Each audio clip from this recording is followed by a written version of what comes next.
মহান রব্বুল আলামিন সূরা আনামের 61, 62, 63 এবং 64 নম্বর আয়াতের মধ্যে বলতেছেন, আর তিনি স্বীয় বান্দাদের উপর প্রবল পরাক্রমশালী এবং তিনি প্রেরণ করেন তোমাদের প্রতিরক্ষক।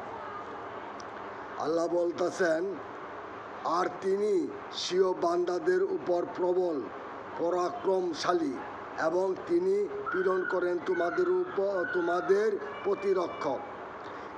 এমনকি যখন তোমাদের কারো মৃত্যু আসে তখন আমার পীড়িত মানে আমার পাঠানো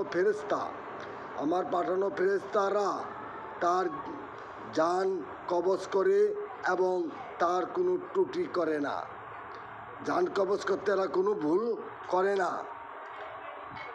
তারপর তাদের প্রাকৃত প্রভু আল্লাহর কাছে তারা প্রত্যাবৃত্ত হবে।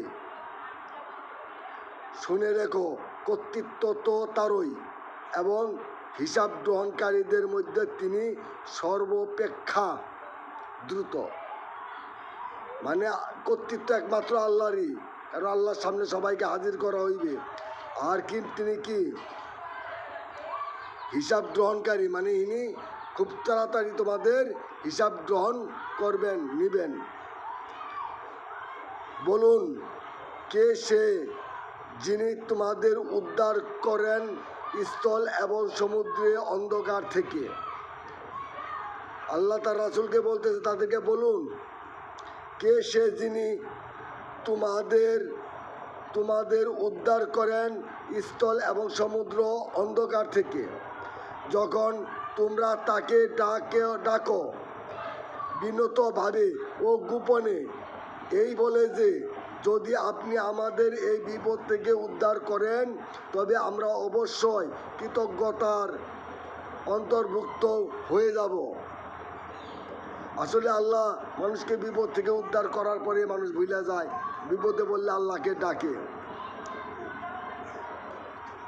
বলুন, কাকে বলতেছে? আল্লাহ তার রাসূলকে বলতেছেন, বলুন, আল্লাহরই তোমাদের উদ্ধার করেন, মানে আল্লাহই তোমাদের উদ্ধার করেন তা থেকে এবং যাবতীয় বিপদ আপদ থেকেও, তথাপি তোমরা স্বীকার করো যে আল্লাহ তোমাদেরকে সমস্ত বিপদ আপদ হইতে, সমস্ত ভেজাল হইতে উদ্ধার করেনেওয়ালা মালিক একমাত্র আল্লাহ। তোমরা এটাকে কি করো?